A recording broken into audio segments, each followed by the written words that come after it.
Hola, sean todos y todas bienvenidos a un episodio más de Gestor Cultural RD Podcast. Bienvenido, Boshio, en esta nueva semana. Bienvenido una vez más a nuestro amigo y compañero, dígale usted el nombre. Glenn Pars Rosario. Glenn, ¿cómo tú estás? Muy bien. Encantado de estar aquí contigo y con ustedes. Mira, Glenn, este podcast es de cultura, así que cuéntame, ¿cómo Glen Parks, ese activo cultural, sobre todo de la ciudad colonial, pero bueno, el país completo, inició en esto de las actividades culturales?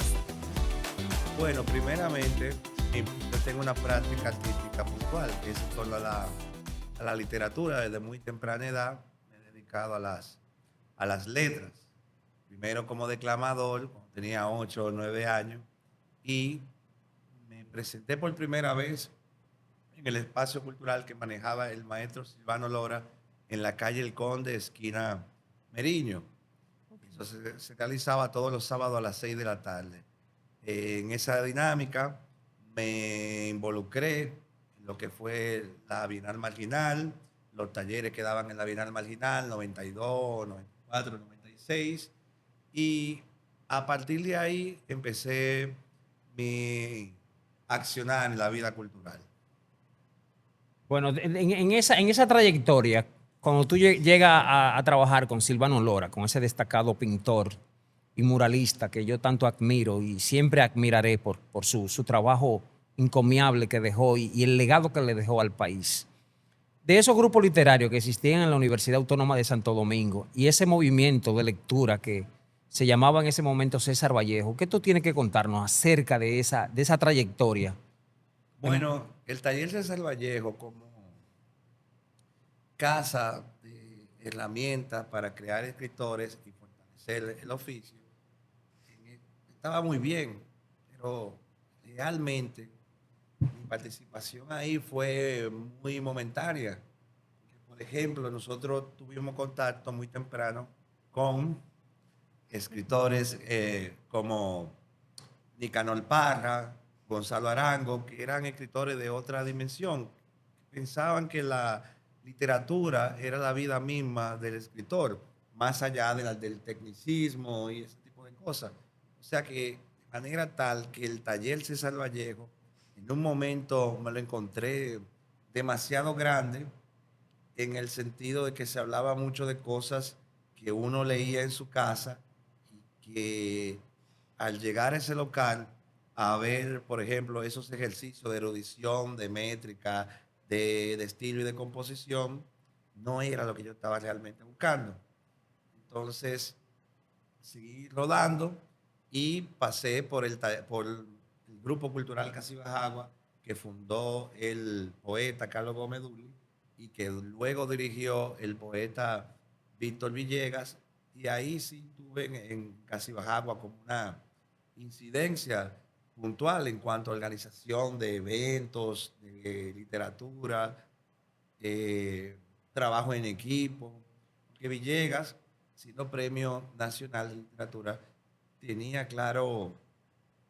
bien claro en crear un relevo para poder multiplicar lo que se hacía en la literatura y así sucesivamente. Entonces, Casibajagua fue una gran escuela para mí en el plano de la literatura, como taller y como casa literaria, como grupo Tú literario. dices fue en pasado, porque yo sé que Casibajagua se reunía en la cafetera y que la cafetera tiene ya un tiempo cerrado, como 2 años, ¿verdad? O 3. No, lo que pasa es que con Casibajagua, cuando muere Víctor Villegas, Casibajagua queda en manos de unos cuantos intelectuales que no lograron como mantener el rigor que tenía Víctor. ¿No se están reuniendo ya semanalmente como No, hacían antes? en la cafetera se reunían los poetas en la cafetera, que es otro colectivo, que es un colectivo que fundamos a partir de crear un nuevo espacio y celebrar la poesía en los lugares donde casi nunca se celebra o se canta. Ok, pero en esa parte ahí, ¿ustedes llegaron a tener incidencia, ese grupo de ustedes llegó a tener incidencia en el grupo de la UAD de la rondalla universitaria?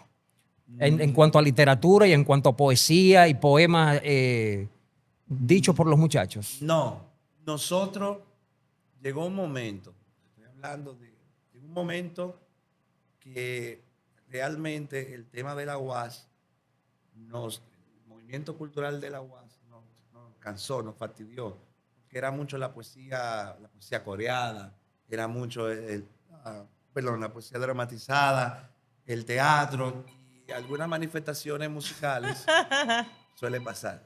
Algunas Lo que no debería manifestaciones pasar.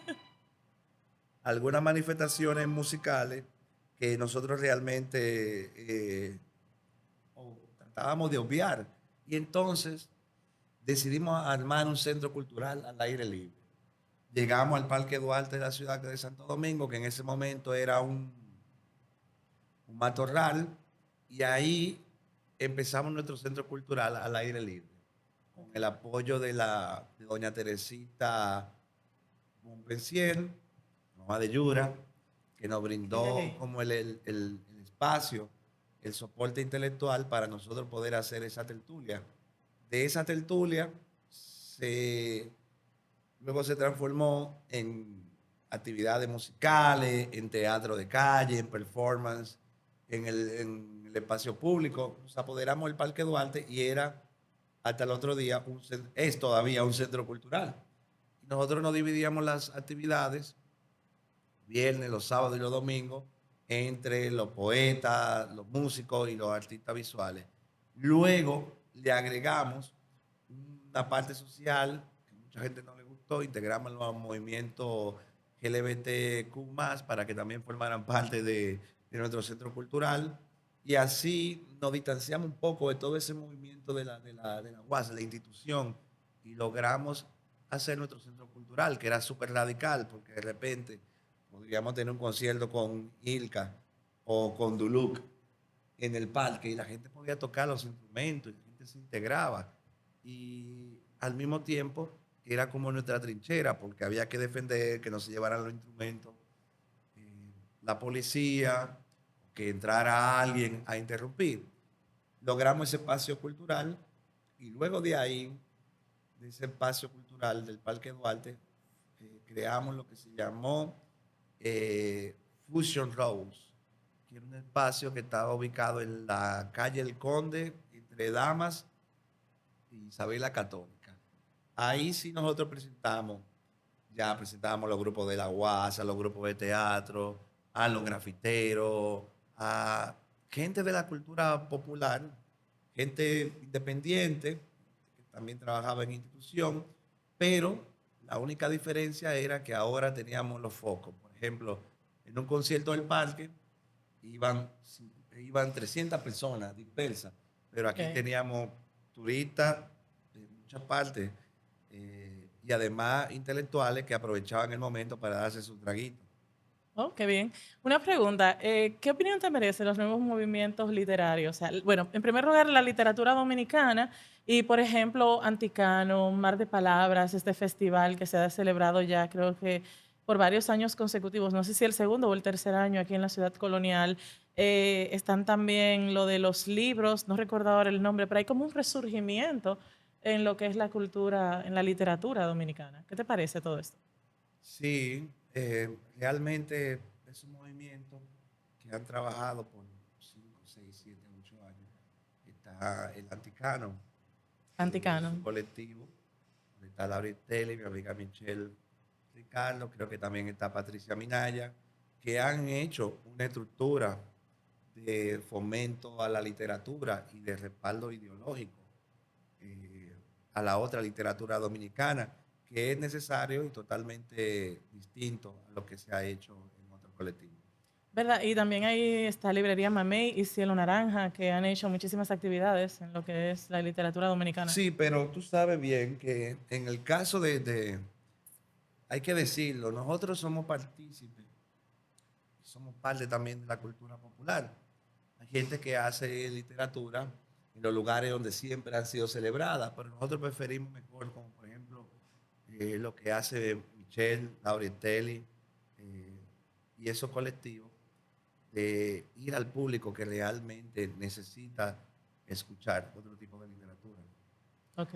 Otra cosa, aparte de esos grupos, y el grupo Mala Palabra, ¿cómo anda? ¿Y cómo andan esas actividades? ¿Y cuáles cosas se están haciendo? ¿Qué Mala tienen en Palabra. proyecto? ¿Qué hay en carpeta? ¿Qué es lo que pasa con A ese mala grupo? palabra yo le perdí la señal hace unos cuantos Lo meses. último que yo supe de eso, de ellos, era que estaban haciendo como un tipo de conciertos en colmados, Sí. declamando poesía en colmados con una guitarra. Esa es Alicia Méndez y Luis Méndez. Nosotros somos muy amigos todos y hemos tocado en muchos lugares, pero creo que por las obligaciones que tenemos, nos hemos distanciado un poco. No lo dejen caer ese grupo, no lo dejen No, caer. Alicia sigue tocando, ellos siguen Sí. reuniéndose. Lo único que ya no me llaman, algo pasa ahí. Ay, ay, ay, ay, ay. Alicia, Hay llama que a Glenn, revisar por a ver qué favor. está pasando ahí. Glenn, mira, aparte de escritor, Glenn, tú eres un gran gestor cultural. Tú tienes un proyecto que yo he visto cómo se ha ido desarrollando, incluso en la rectoría de la UAS, aquí al final del Conde, he visto las actividades que has realizado, que son de animación cultural. Cuéntanos un poco a nosotros de eso, de dónde surgió, qué persigue, los objetivos y todo lo demás. ¿Y Sí, hacia dónde va? mira, nosotros hemos manejado aquí en la República Dominicana muchos términos que a veces confundimos. Entonces, por ejemplo, analizando la ley 4100, que es la ley que crea el Ministerio de Cultura, cuando va al tema de las definiciones, tú encuentras que el gestor cultural se explica o corresponde a la figura de un animador sociocultural en el primer párrafo.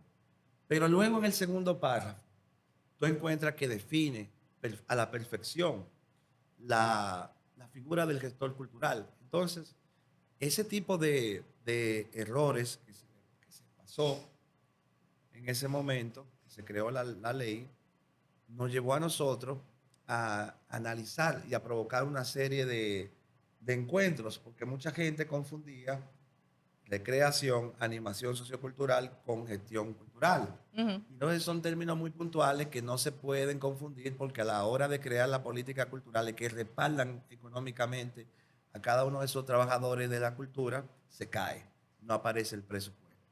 Y muchos activistas dicen que el Estado no trabaja, que el otro, que el diantre, pero, por ejemplo, no hay una política de animación sociocultural más allá de lo que está establecido en la ley 41. ¿Presupuesto o política? No, política que involucre el presupuesto. No Ok. hay, no existe.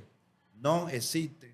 Entonces nosotros creamos una resolución como propuesta a partir precisamente de uno de esos encuentros que realizamos, para presentarla al Consejo Nacional de Cultura, que es la máxima autoridad de Sí. cultura. Pero también entiendo que hay que provocar los debates sobre la teoría de la cultura y la sociología de la cultura, porque nos hemos quedado un poco atrás en eso. Entonces es necesario, para provocar grandes cambios, tenemos que conocer los conceptos fundamentales de toda la estructura cultural, donde lo más importante es el patrimonio cultural. Por eso es toda la lucha de la cultura, es para fomento del patrimonio cultural, que es toda nuestra herencia, todo lo que heredamos de nuestros antepasados. Y son cosas que hay que poner en el plano, porque a veces se habla de cultura como algo muy distante, lejos.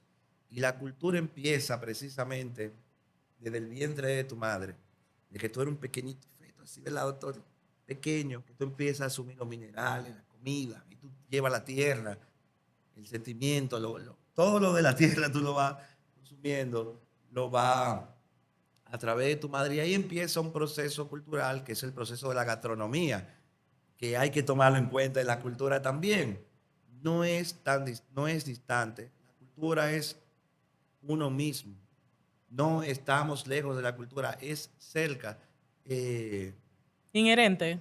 Claro, el ser humano es gestor cultural desde el momento en que nace. Desde ese momento es un gestor cultural, un animador sociocultural a lo largo de su existencia, de su desarrollo. Pero pienso que es importante retomar el tema de la teoría de la cultura para poder reestructurar la ley que nos corresponde y también provocar los cambios. Porque es decir, de patrimonio cultural tanto tangible como intangible hablamos, la República Dominicana lleva en toda Latinoamérica, le lleva la milla a muchísimos países. Lo tenemos todo. No nos hace falta nada, dinero que hace falta para resolver. Y para eso tiene que existir dentro del Consejo de Cultura, Nacional de Cultura, la figura, la representación de la cultura popular, una representación que obedezca puntualmente a los intereses de los activistas culturales y lo que nos corresponde gestionar. Oye, Glenn, otra pregunta. ¿Qué va a pasar con el espacio donde donde durante muchísimos años se reunieron muchos intelectuales importantes ahí en la cafetera? ¿Cuál es el futuro? ¿Qué se proyecta con relación a ese espacio ya declarado por el Ministerio de Cultura como un espacio cultural emblemático? ¿Qué va a pasar con ese espacio? Sí, Indumán, en agradecimiento, yo diría que nostalgia, sobre todo, asumió la cafetera.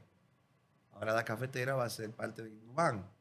Entonces, ellos están remozando, están restaurando todo el inmueble para abrir la cafetera a su versión. Tú sabes que la cafetera se creó en el 1929, precisamente por Benito Paliza, que es el abuelo, bueno, de Paliza. Sí. Crea la cafetera y ahí se reunió la crema innata de la inteligencia nacional, como diría un amigo mío italiano, se reunía allí. ¿Qué pasa? Que en el 30, cuando pasan dos grandes desgracias, en 1930, Trujillo y el ciclón San Zenón. Okay. Cuando entró el ciclón Trujillo, fue interesante lo que pasó en la cafetera, era como el centro de hablar de lo que estaba pasando, pero cuando llega el ciclón San Zenón, entonces, que destruye la mayoría de los negocios que había en la calle, el único negocio que no se cayó fue la cafetera. Wow. Okay. Se quedó como el ícono de la resistencia. De hecho, durante toda la dictadura de Trujillo, había una orden de que los agentes del CIN o la policía no entraran a la cafetera, aunque sí se creó mucho después. No entraran a la cafetera, sino que permanecieran afuera, porque era un espacio totalmente de producción de conocimiento. Fue como un fuero que le hicieron, ¿verdad? Totalmente. Okay. Entonces, ahora la están restaurando, porque todo lo que Indumán es hoy en día se lo debe al espacio de la cafetera, que fue de los grandes comercios, de los pequeños comercios que compraban grandes cantidades de café, una vez que desapareció el famoso café El Negrito. Sí. Mira, Glenn, yo imagino que esta sería como la última pregunta, ¿verdad? Sí, yo le tengo otra, pero hale tú la otra. Bueno, hablando de políticas públicas culturales, ¿qué tan beneficioso tú crees que sería para la República Dominicana y para la diáspora, los dominicanos que están fuera, la implementación de la ley de mecenazgo? Bueno, hay un tema con la ley de mecenazgo, pero nosotros confiamos que sería realmente un respiro, un alivio, que el sector cultural pueda acceder a patrocinio, a presupuesto, ¿verdad? Con el sector empresarial a partir de algún proyecto que se declare de interés cultural. Eso sería genial que funcionara, porque si algo yo entiendo es que la cultura necesita empuje, necesita enganche, necesita motivación. Entonces, mecenazgo es fundamental para eso. Por ejemplo, el sector cultural, que es un discurso que yo tengo montado desde hace unos años, después de hacer un levantamiento, el sector cultural dominicano no llega a 30,000 personas. El Ministerio de Cultura tiene un presupuesto de 4.400 millones de pesos y el sector cultural no llega a 30,000 personas. Entonces, yo creo que es tiempo como de llamar precisamente a los encuentros que hablábamos ahorita para tratar esos temas, que si realmente necesitamos que se establezca la ley de mecenazgo, que se pueda ejecutar realmente Al sin 100%, problema, al sí. 100%, o se hace un capítulo con lo que es el Ministerio de Cultura, porque es difícil y la demanda del sector cultural son cosas mínimas. O sea, el Estado Dominicano puede cargar con el sector cultural completo, no le hace nada, puede asumirlo por completo hoy mismo y al contrario, aumentaría la producción cultural y la riqueza del Estado en cuanto Exactamente. a bienes culturales, que serían bastante. Este país produce literatura, produce música, produce todo. Artesanía, muchísima. Entonces, el otro tema está la cuenta satélite. Tenemos una cuenta satélite. Por ejemplo, Gillo gasta en su taller mensual de pintura 30,000 o 40,000 pesos. ¿Cómo se refleja eso en la cuenta satélite? ¿Cuántos invierten los artistas? Por ejemplo, yo compro libreta, muchísimas libretas, compro hojas, tinta, gasto en tinta para imprimir, para hacer bocetos de los libros, para todo. Pero ¿cómo se refleja eso entonces en la cuenta satélite? La gastronomía. ¿Cómo? Entonces hay algo que no cuadra y que eso tenemos que resolverlo lo antes posible, porque entonces si la cuenta satélite solamente sirve para medir lo de los conciertos y lo de Netflix, estamos perdidos. No Sí. puede ser. Y yo creo que eso va de la mano con el tema del mecenazgo, porque sí hay una gran inversión en el Producto Interno Bruto del sector cultural y eso hay que evidenciarlo. Eso hay que evidenciarlo porque vuelvo y repito, no llega a 30,000. Y cuidado que eso es mucho. Los activos del sector cultural partiendo de 10 años en adelante con práctica artística y culturales visibles. El Estado puede asumirlo y hacer intercambio o apoyarlo a través de mecenazgo así de facilidad. Lo han hecho otros países y no le ha ido mal. Qué bueno. Por último, Glenn, dentro de la trayectoria tuya como artista, es de mi conocimiento que en algún momento el Gabriel García Márquez, estuvo aquí en la cafetera. En ese encuentro, ¿tú recuerdas algo de ese encuentro que tuvo Gabriel García Márquez aquí? No sé si Juan Bosch también participó de estar junto con él ahí en ese lugar. ¿Tú recuerdas parte de esa historia? No, realmente no, pero sí yo recuerdo a Vargas Llosa, que fue a la cafetera. Recuerdo también a Robert De Niro, que fue a beberse un café. Sí, Y hablar pero con en su nosotros. condición de actor. Sí, Ok. iba paseando por el fondo y entró a beberse un café. Pero sé también, que no estuve ahí, por la distancia, que fue la cafetera Hemingway, a la cafetera. Ok. Espérate, Ernest Hemingway, Sí, estuvo en la cafetera antes de irse lugar emblemático. a Cuba, que también tuvo en la cafetera André Breton, padre del surrealismo. Ok. ¿Quién más visitó la cafetera?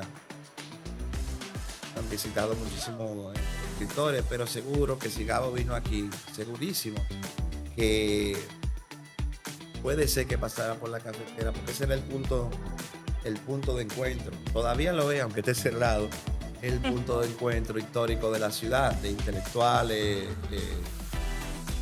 artistas, pero mucha gente ha pasado por la cafetera. Octavio Paz, creo que una vez fue por la cafetera, hay mucha gente. Bueno, ahí mencionaste 2 premios Nobel de literatura, Octavio Paz y Vargas Llosa. Bueno, Glenn, muchísimas gracias Gracias a ustedes por este encuentro, por esta invitarme. entrevista. Gracias. Esperamos pronto por aquí. Cuando quieran, volveré. Bueno, para explicarnos el desarrollo del proyecto que estás haciendo, te esperamos por aquí. Gracias. Bueno, ha sido un placer y hasta la próxima. Chao, chao.